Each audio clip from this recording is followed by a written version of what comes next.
আসসালামু আলাইকুম। আশা করি সবাই ভালো আছেন।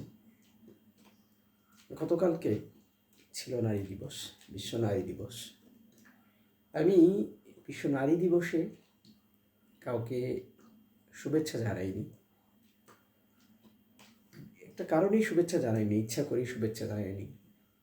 মনের ভিতরে অনেকটা ক্ষোভ, মনের ভিতরে অনেকটা জেদ, রাগ থেকেই আসলে শুভেচ্ছা জানানো হয়নি। যে দেশে ছোট শিশু থেকে শুরু করে আবাল বৃদ্ধা পর্যন্ত রাত বিরাতে নির্ভয়ে অবাধে একা চলাফেরা করতে পারে, আমি মনে করি সেই দেশ হচ্ছে সবথেকে সুশৃঙ্খল, সেই দেশ হচ্ছে বসবাসের জন্য সবথেকে নিরাপদ। কিন্তু আমাদের বাংলাদেশে সাম্প্রতিক সময়ে যে ঘটনাগুলো ঘটছে, আমি দুইটা তিনটা ঘটনার কথা একটু আপনাদেরকে মনে করিয়ে দিতে চাচ্ছি। যে মোহাম্মদপুরে যে সিগারেট কাণ্ড নিয়ে যে ঘটনাটা ঘটেছে এবং ঢাকা ইউনিভার্সিটিতে ওড়নাকাণ্ড নিয়ে যে ঘটনা ঘটেছে, সবশেষে গত 2 দিন আগে মাগুরায় ছোট্ট শিশু 8 বছর, অবুঝ নাবালিকা, একদম যাকে আমরা বলি মাসুম বাচ্চা, সেই ছোট্ট শিশুর উপর যে অমানবিক পাষণ্ড নির্যাতন হয়েছে, এই বিষয়গুলোর উপর ভিত্তি করে বা এই বিষয়গুলোর উপর নির্ভর করে আমি আসলে নারী দিবসের শুভেচ্ছা জানাইনি। আপনি চিন্তা করেন, মোহাম্মদপুরের অনেকেই বলছে যে মেয়েদের দোষ, মেয়েরা কেন প্রকাশ্যে সিগারেট খেয়েছে। আমি ওইটা স্বীকার করছি, প্রকাশ্যে ছেলে মেয়ে সবার জন্য ধূমপান করা অবশ্যই শাস্তিদায়ক অপরাধ।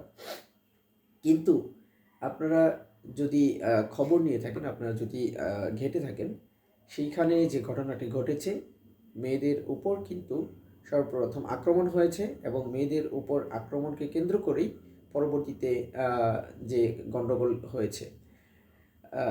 ঢাকা ইউনিভার্সিটিতে যে হত্যাকাণ্ড হয়েছে, আমি আমার দেশে, আমি সবসময় এটা বিশ্বাস করি যে আমার স্বাধীনতা আছে, আমি আমার দেশে শালীন পোশাক পরে আমি আমার দেশে স্বাধীনভাবে চলাফেরা করতে পারবো। আমার দেশের মেয়েরা স্বাধীনভাবে চলাফেরা করতে পারবে, এটাই হচ্ছে বাস্তবতা। কিন্তু রোজার মাস, একজন মুসলমান হিসাবে প্রত্যেকটা মানুষের শালীনভাবে চলাফেরা করা উচিত। এবং রোজা ছাড়াও, যেহেতু এখানে ইসলামের মুসলমানের সংখ্যা বেশি, যেহেতু আমরা সংখ্যাগরিষ্ঠ মুসলিম, সেজন্য সবারই শালীনভাবে চলাফেরা করা উচিত। কিন্তু যে জেনে বুঝে স্বেচ্ছায় যে তার নিজের স্বাধীনতা উপভোগ করতে চায়, স্বেচ্ছায় তার পোশাক পছন্দ করে চলতে চায়, তাকে আপনি জোর করে ইসলামের পোশাক বা অন্য ধর্মের পোশাক পরাতে পারবেন না। সেই হত্যাকাণ্ডের যে ঘটনাটা আমরা দেখলাম, একটা ছেলেকে আমরা মানে মুহূর্তেই হিরো বানিয়ে দিলাম, যে অর্ণব যে ছেলেটা। আপনার যদি সেই অর্ণবের ফেসবুক প্রোফাইল ঘেঁটে থাকেন, আপনি খেয়াল করবেন সেই অর্ণব কিন্তু সানি লিওন থেকে শুরু করে যত অশ্লীল মেয়েদের প্রোফাইল কিন্তু সে ফলো করে রেখেছে। তার নিজের বোন কিন্তু যখন বাইরে যায় তখন কিন্তু পরিপূর্ণ বোরকা মেনটেন করে না।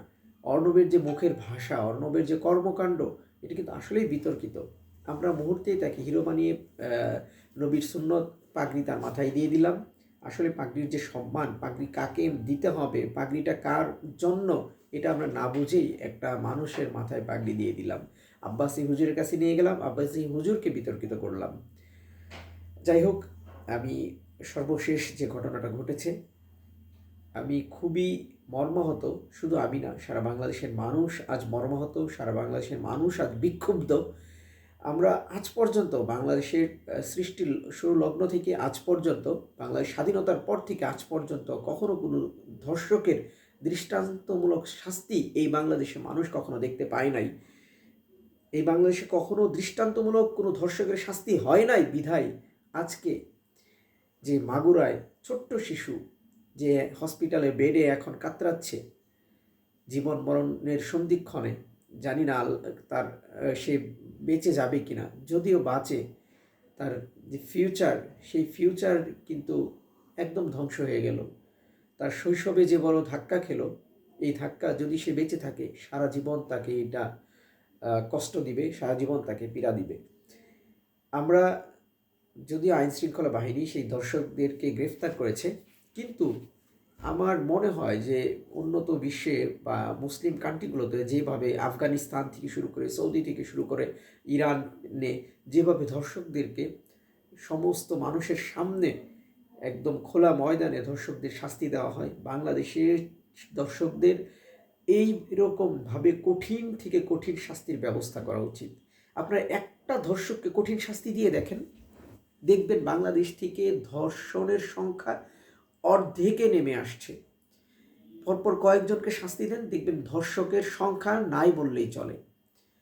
আমরা আসলে আমাদের সমাজ থেকে, আমাদের এই দেশ থেকে ধর্ষণের সংখ্যা যেন কমে যায়, এবং আমার দেশের মা বোনেরা যেন, ছোট বাচ্চারা যেন নির্ভয়ে রাস্তায় বেরোতে পারে, নির্ভয়ে চলতে পারে, সেই রকম সমাজ ব্যবস্থা আমাদের কিন্তু প্রতিষ্ঠিত করতে হবে।